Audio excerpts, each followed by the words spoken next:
وَإِذَا سَأَلَكَ عِبَادِي عَنِّي فَإِنِّي قَرِيبٌ أُجِيبُ دَعْوَةَ الدَّاعِ إِذَا دَعَانِ فَلْيَسْتَجِيبُوا لِي وَلْيُؤْمِنُوا بِي لَعَلَّهُمْ يَرْشُدُونَ. نحمده ونصلي على رسوله الكريم، اما بعد فاعوذ باللہ من الشیطان الرجیم، بسم اللہ الرحمن الرحیم، رب اشرح لی صدری ویسر لی امری واحلل عقدۃ من لسانی یفقہوا قولی۔ السلام علیکم ورحمۃ اللہ وبرکاتہ۔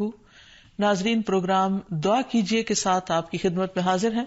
آج ہم انشاءاللہ ڈر اور گھبراہٹ کے وقت کی دعائیں آپ کے ساتھ شیئر کریں گے، کیونکہ ہر انسان کسی نہ کسی وجہ سے ڈر یا گھبراہٹ میں مبتلا ہو جاتا ہے۔ ویسے بھی اللہ سبحانہ وتعالیٰ نے فرمایا ہے وَلَنَبْلُوَنَّكُمْ بِشَيْءٍ مِّنَ الْخَوْفِ وَالْجُوعِ وَنَقْصٍ مِّنَ الْأَمْوَالِ وَالْأَنفُسِ وَالثَّمَرَاتِ وَبَشِّرِ الصَّابِرِينَ الَّذِينَ إِذَا أَصَابَتْهُمْ مُصِيبَةٌ قَالُوا إِنَّا لِلَّهِ وَإِنَّا إِلَيْهِ رَاجِعُونَ۔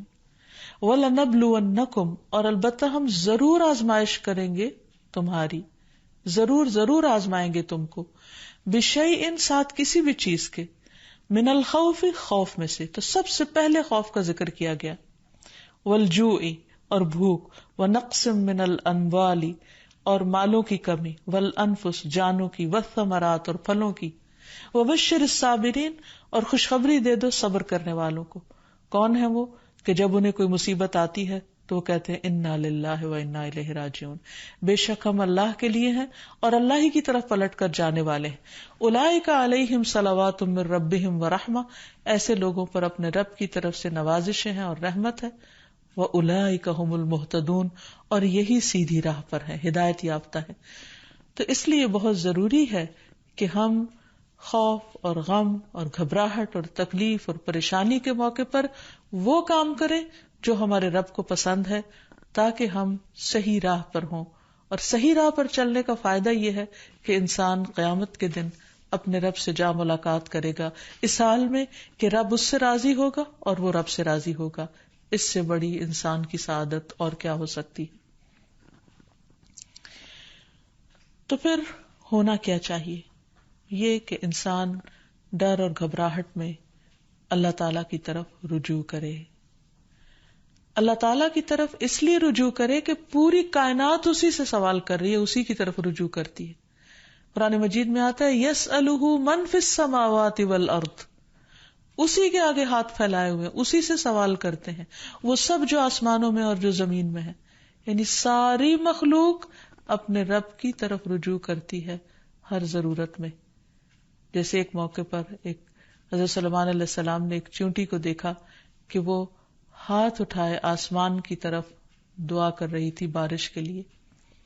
تو ساری مخلوق اپنی ضرورت اپنے رب سے ہی مانگتی ہے۔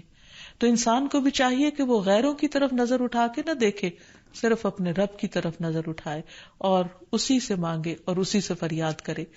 لیکن یہ یاد رکھے کہ جب رب سے مانگنے کے لیے جائے تو ادب اور احترام کا تقاضا یہ ہے کہ پہلے رب کی تعریف بیان کرے اور پھر نبی صلی اللہ علیہ وسلم پر درود بھیجے۔ تو اس سلسلے میں اللہ سبحانہ تعالیٰ کی تعریف کے کچھ اور کلمات ہیں جو آج آپ سے شیئر کریں گے۔ ابو امامہ کہتے ہیں کہ نبی صلی اللہ علیہ وسلم نے فرمایا، کیا میں تمہیں شب و روز کے مسلسل ذکر سے افضل ذکر نہ بتاؤں؟ تم کہا کرو سبحان اللہ عدد ما خلق، سبحان اللہ ملء ما خلق، سبحان اللہ عدد ما فی الارض والسماء، سبحان اللہ ملء ما فی السماء والارض، سبحان اللہ ملء ما خلق، سبحان اللہ عدد ما احصا کتابہ، وسبحان اللہ ملء کل شیء۔ میں اللہ کی پاکیزگی بیان کرتا ہوں اس کی مخلوق کی گنتی کے برابر، میں اللہ کی پاکیزگی بیان کرتا ہوں جس سے اس کی مخلوقات بھر جائے، میں اللہ کی پاکیزگی بیان کرتا ہوں ان چیزوں کی گنتی کے برابر جو زمین و آسمان میں ہیں. میں اللہ کی اتنی پاکیزگی بیان کرتا ہوں جس سے وہ چیزیں بھر جائیں جو آسمان و زمین میں ہیں. میں اللہ کی پاکیزگی بیان کرتا ہوں جس سے اس کی مخلوقات بھر جائے. میں اللہ کی پاکیزگی بیان کرتا ہوں ان چیزوں کی گنتی کے برابر جن کو اس نے اپنی کتاب میں شمار کیا. اور میں اللہ کی اتنی پاکیزگی بیان کرتا ہوں جس سے ہر چیز بھر جائے. پھر تم اسی طرح الحمدللہ کہو، یعنی جہاں سبحان اللہ کہا ہے اسی طرح الحمدللہ کہ میں اللہ کی اتنی تعریف بیان کرتا ہوں. تو انسان اللہ سبحانہ وتعالیٰ کی تعریف بیان کرتے ہوئے تھکے نہیں. اس تسبیح سے بھی انسان کی بہت سی مشکلات خود بخود حل ہو جائیں گی. اور پھر نبی صلی اللہ علیہ وسلم پر درود شریف پڑھے اور پھر اللہ تعالیٰ سے دعا کرے. کیونکہ حضرت انس سے روایت ہے، کہتے ہیں کہ میں نے رسول اللہ صلی اللہ علیہ وسلم کو فرماتے ہوئے سنا کہ اللہ تعالیٰ نے فرمایا، اے ابن آدم، تو جب تک مجھے پکارتا رہے گا اور مجھ سے امید رکھے گا میں تجھے معاف کرتا رہوں گا جو بھی تجھ سے ہوتا رہا، اور مجھے اس کی کوئی پرواہ نہیں. یعنی بڑے سے بڑا گناہ معاف کرنا اللہ سبحانہ تعالیٰ کے لیے کچھ بھی مشکل نہیں. تو بہرحال جب انسان پر کوئی آزمائش آئے اور خصوصاً ڈر، خوف اور گھبراہٹ کا وقت ہو تو پھر انسان اللہ سبحانہ وتعالیٰ کی طرف رجوع کرے. سب سے پہلے انسان اس کی تحقیق کرے کہ ڈرنے کی وجہ کیا ہے، اس کو انالائز کرے. بعض اوقات صرف شیطان انسان کو ڈراتا ہے اور خوف دلاتا رہتا ہے، جبکہ خوف کی کوئی حقیقی وجہ نہیں ہوتی. اور پھر جب شیطانی وسوسے بار بار انسان پر حملہ آور ہو تو اس وقت انسان صرف اللہ کو کافی سمجھے، اللہ پر بھروسہ کرے، کیونکہ اسی پر توکل کرنا چاہیے، توکل کرنے والوں کو، کیونکہ ہر مسئلے کا حل اسی کے ہاتھ میں ہے. پھر یہ کہ انسان صرف اللہ سے ڈرے. جو شخص اللہ سے ڈرتا ہے وہ کسی اور سے نہیں ڈرتا. دوسرے سارے ڈر ختم ہو سکتے ہیں اگر انسان کے دل میں سب سے زیادہ اللہ کا ڈر ہو. پھر اسی طرح اللہ تعالیٰ کا ساتھ محسوس کرے، کیونکہ اللہ سبحانہ وتعالیٰ اپنے بندے کو تنہا نہیں چھوڑتا. نبی صلی اللہ علیہ وسلم جب ہجرت کر کے مدینہ تشریف لے جا رہے تھے اور راستے میں غار ثور میں آپ نے پناہ لی تو اس وقت آپ صلی اللہ علیہ وسلم نے حضرت ابوبکر کو یہ کہہ کر تسلی دلائی کہ لا تحزن ان اللہ معنا، غم نہ کرو، یعنی ڈرو مت، اللہ ہمارے ساتھ ہے. تو جب انسان یہ سوچ لیتا ہے کہ اللہ ہمارے ساتھ ہے تو خود بخود وہ مطمئن ہو جاتا ہے کہ مجھے اگر اللہ کی مدد حاصل ہوگی تو کوئی میرا بال بھی بیکا نہیں کر سکتا. پھر یہ کہ انسان کو اللہ سبحانہ وتعالیٰ کی حفاظت پر یقین رکھنا چاہیے. جیسے ایک موقع پر ہم دیکھتے ہیں کہ نبی صلی اللہ علیہ وسلم غزوے سے واپس آ رہے تھے تو راستے میں آرام کرنے کے لیے ایک درخت کے نیچے آپ سو گئے. تو اتنے میں ایک اعرابی آیا اور اس نے آپ کی تلوار اٹھا لی اور تلوار لہرا کر آپ صلی اللہ علیہ وسلم سے کہنے لگا، جبکہ آپ کی آنکھ کھل گئی اس وقت، کہ بتاؤ اے محمد آج تمہیں مجھ سے بچانے والا کون ہے؟ تو نبی صلی اللہ علیہ وسلم نے بہت اطمینان کے ساتھ بغیر کسی ڈر اور گھبراہٹ کے جواب دیا، میرا اللہ. یہ وہ یقین تھا اللہ تعالیٰ کی حفاظت کا. تو اسی بنا پر آپ صلی اللہ علیہ وسلم نے فرمایا میرا اللہ. تو وہ اعرابی کانپنے لگ گیا اور تلوار اس کے ہاتھ سے چھوٹ پڑی. اور پھر آپ صلی اللہ علیہ وسلم نے وہ تلوار اٹھا لی اور اس سے پوچھا، اب بتاؤ میرے ہاتھ سے تمہیں کون بچا سکتا ہے؟ تو اس پر وہ شخص اتنا مرعوب ہوا کہ وہ آپ صلی اللہ علیہ وسلم پر ایمان لایا اور آپ نے اس کو کوئی سزا نہیں دی. پھر یہ کہ انسان ڈر اور گھبراہٹ کے موقع پر، پریشانی کے موقع پر نماز سے سہارا لے. قرآن مجید میں آتا ہے ان الانسان خلق ہلوعا اذا مسہ الشر جزوعا واذا مسہ الخیر منوعا الا المصلین الذین هم علی صلاتهم دائمون. بلا شبہ انسان تھوڑ دلا بنایا گیا ہے، جب اسے کوئی تکلیف پہنچتی ہے تو گھبرا اٹھتا ہے، جب مال ملتا ہے تو بخیل بن جاتا ہے، سوائے نماز ادا کرنے والوں کے، وہ جو اپنی نماز پر ہمیشگی کرنے والے ہیں. تو گویا نماز کی پابندی انسان کو ڈر، خوف اور گھبراہٹ سے محفوظ رکھتی ہے. انبیاء علیہ السلام کا طریقہ یہ تھا کہ جب بھی انہیں خوف یا گھبراہٹ ہوتی تو فوراً نماز کے لیے کھڑے ہو جاتے. جیسے نبی صلی اللہ علیہ وسلم کے بارے میں بھی آتا ہے، اور اللہ تعالیٰ کا حکم بھی ہے قرآن مجید میں وَاسْتَعِینُوا بِالصَّبْرِ وَالصَّلَاةِ، صبر اور نماز کے ساتھ مدد مانگو. پھر اسی طرح یہ ہے کہ انسان کوشش کر کے بہادری کا مظاہرہ کرے، اپنے دل کو تھامے، اچھی امید رکھے، پازیٹو سوچ رکھے، تو اللہ سبحانہ وتعالیٰ اس بندے کی مدد فرماتے ہیں. نبی صلی اللہ علیہ وسلم تمام انسانوں میں سے زیادہ بہادر تھے. مدینہ میں اکثر خوف کی خبریں پھیل جایا کرتی تھی اور آپ صلی اللہ علیہ وسلم تنہا باہر نکل کر لوگوں کے حالات کا جائزہ لیا کرتے تھے اور دشمن کے آنے کی بھی خبر لیتے، اور صحابہ کرام اس بات پر حیران ہو جاتے کہ کس طرح اللہ کے رسول صلی اللہ علیہ وسلم کسی سے بھی نہیں ڈرتے. پھر اسی طرح یہ ہے کہ انسان کے اوپر جب آزمائش آئے اس وقت بھی انسان اللہ تعالیٰ کی طرف رجوع کرے، اور جب تکلیف چلی جائے تو بھی انسان اللہ تعالیٰ کی طرف رجوع کرتا رہے. یعنی صرف مشکل وقت پہ نہ پکارے، عام حالات میں بھی انسان اللہ تعالیٰ کو پکارتا رہے. پھر اسی طرح کچھ چیزیں ایسی ہیں کہ جو انسان کو مکمل امن دیتی ہیں، مثلاً عمرہ، حج، طواف، کیونکہ اللہ تعالیٰ فرماتے ہیں فَلْيَعْبُدُوا رَبَّ هَذَا الْبَيْتِ الَّذِي أَطْعَمَهُم مِّن جُوعٍ وَآمَنَهُم مِّن خَوْفٍ. ان پر لازم ہے کہ اس گھر کے رب کی عبادت کریں جس نے انہیں بھوک سے بچا کر کھانا یا خوف سے بچا کر امن دیا. پھر اسی طرح شرک چھوڑ دینا. قرآن مجید میں آتا ہے الذین آمنوا ولم یلبسوا ایمانہم بظلم اولئک لہم الامن وہم مہتدون. جو لوگ ایمان لائے اور اپنے ایمان کو ظلم سے آلودہ نہیں کیا، یعنی شرک سے آلودہ نہیں کیا، یہی لوگ ہیں جن کے لیے امن ہے اور وہی ہدایت پر ہیں، ہدایت پانے والے ہیں. پھر اسی طرح انسان اپنے آپ کو اللہ کے سپرد کر دے. رات کو سوتے وقت خاص طور پر یہ دعا پڑھ کر سوئے اللہم اسلمت نفسی الیک ووجہت وجہی الیک وفوضت امری الیک. اے اللہ، میں نے اپنا آپ تیرے حوالے کر دیا، میں نے اپنا رخ تیری طرف کر لیا اور میں نے اپنا معاملہ تیرے سپرد کر دیا. تو جو چیز بھی انسان کو پریشان کرے تو وہ انسان اللہ کے سپرد کر دے، کیونکہ وہی ہر چیز کی ٹیک کیئر کرنے والا ہے اور اس سے بہتر کوئی بھی کسی چیز کی حفاظت نہیں کر سکتا. پھر اسی طرح انسان اگر چاہتا ہے کہ ہمیشہ دنیا اور آخرت میں امن میں رہے ہر خوف اور گھبراہٹ سے، تو اللہ کی طرف سے آئی ہوئی ہدایت کی پیروی کرے. آدم علیہ السلام کو اور حضرت حوا کو جب دنیا میں اتارا گیا تھا تو اس وقت اللہ سبحانہ وتعالیٰ نے انسانوں کو بتا دیا تھا اور وعدہ فرمایا تھا قُلْنَا اهْبِطُوا مِنْهَا جَمِيعًا فَإِمَّا يَأْتِيَنَّكُم مِّنِّي هُدًى فَمَن تَبِعَ هُدَايَ فَلَا خَوْفٌ عَلَيْهِمْ وَلَا هُمْ يَحْزَنُونَ. ہم نے کہا سب کے سب اس سے اتر جاؤ، پھر اگر کبھی تمہارے پاس میری طرف سے واقعی کوئی ہدایت آ جائے تو جو میری ہدایت کی پیروی کرے گا اس پر نہ کوئی خوف ہے اور نہ وہ غمگین ہوں گے. پھر اسی طرح اللہ سبحانہ وتعالیٰ اور اس کے رسول کی اطاعت انسان کو خوف اور غم سے نجات دینے والی ہے. اللہ تعالیٰ فرماتے ہیں یا بنی آدم اما یأتینکم رسل منکم یقصون علیکم آیاتی فمن اتقی واصلح فلا خوف علیہم ولا ہم یحزنون. اے آدم کی اولاد، اگر کبھی تمہارے پاس واقعی تم میں سے کچھ رسول آئیں جو تمہارے سامنے میری آیات بیان کریں، تو جو شخص ڈر گیا اور اس نے اصلاح کر لی تو ایسے لوگوں کے لیے نہ کوئی خوف ہوگا اور نہ وہ غمزدہ ہوں گے.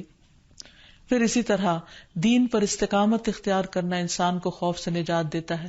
فرمایا ان الذين قالوا ربنا الله ثم استقاموا فلا خوف عليهم ولا هم يحزنون.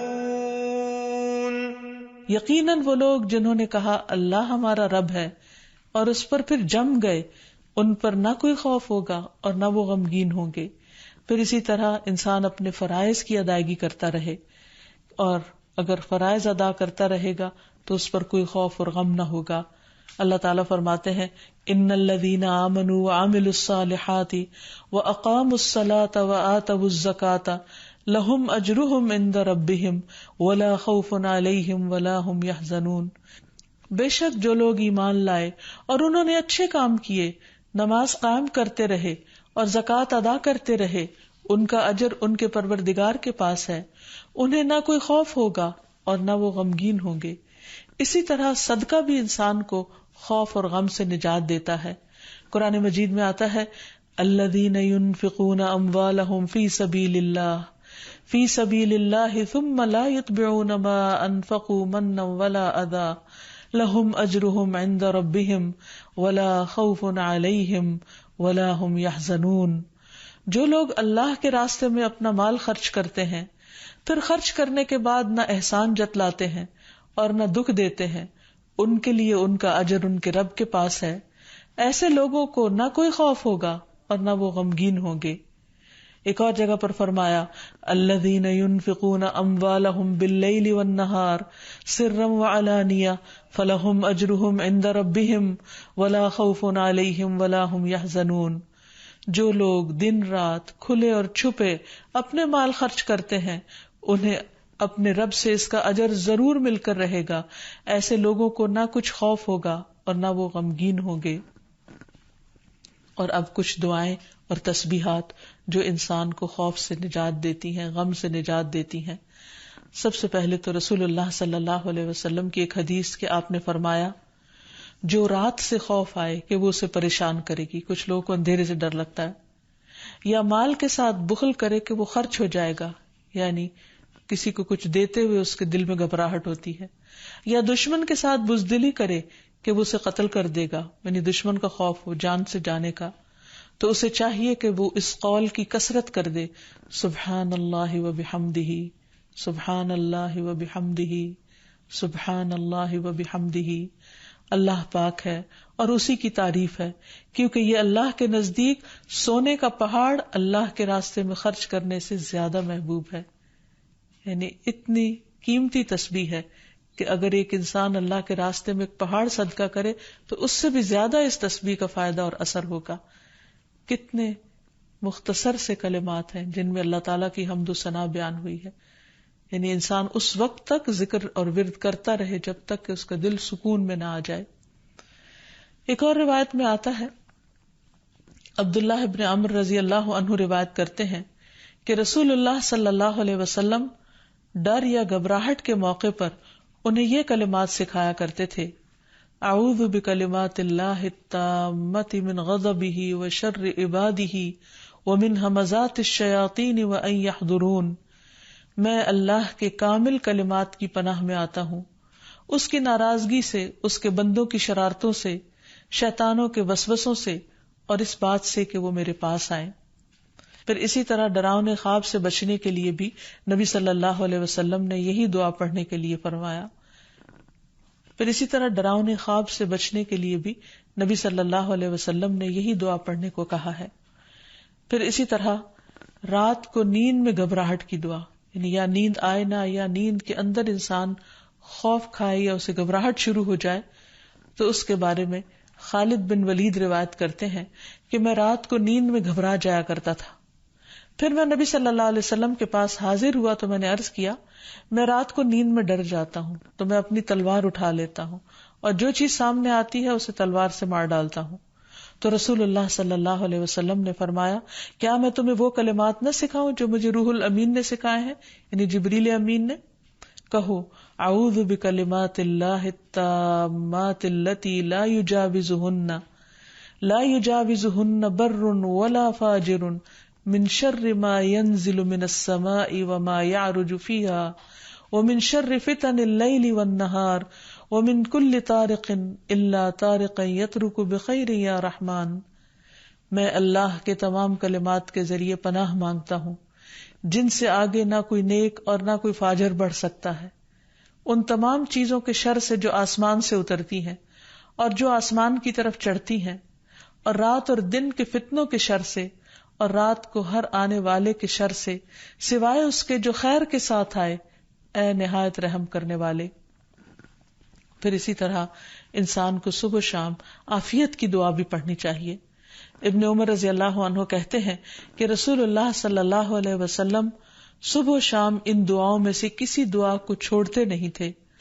اللہم انی اسألک العافیۃ فی الدنیا والآخرہ، اللہم انی اسألک العفو والعافیۃ فی دینی و دنیای و اہلی و مالی اللہم استر عوراتی و آمر روعاتی اللہم احفظنی من بین یدی و من خلفی و عن یمینی و عن شمالی ومن فوقی واعوذ بعظمتک ان اغتال من تحتی۔ اے اللہ میں دنیا اور آخرت میں تجھ سے عافیت کا سوال کرتا ہوں۔ اے اللہ میں تجھ سے اپنی دنیا اور دین، اپنے اہل خانہ اور مال کے متعلق درگزر اور عافیت کا سوال کرتا ہوں۔ اے اللہ میرے عیوب پر پردہ ڈال دے اور خوف سے مجھے امن عطا کر دے۔ اے اللہ آگے پیچھے دائیں بائیں اور اوپر کی جانب سے میری حفاظت فرما، اور میں تیری عظمت سے تیری پناہ میں آتا ہوں کہ مجھے نیچے سے اچک لیا جائے، یعنی زمین میں دھسنے سے۔ تو یہ وہ خوبصورت دعائیں ہیں نبی صلی اللہ علیہ وسلم کی سکھائی ہوئی کہ جن کو پڑھنے سے انسان ہر طرح کے خوف، غم اور گھبراہٹ سے آزاد ہو سکتا ہے۔ اللہ تعالی ہمیں توفیق دے کہ ہم ان دعاؤں کو پڑھ سکیں اور ہر حال میں اپنے رب ہی کو پکاریں تاکہ وہ ہماری طرف رحمتوں کے ساتھ متوجہ ہو۔ وآخر دعوانا ان الحمد للہ رب العالمین۔ السلام علیکم ورحمۃ اللہ وبرکاتہ۔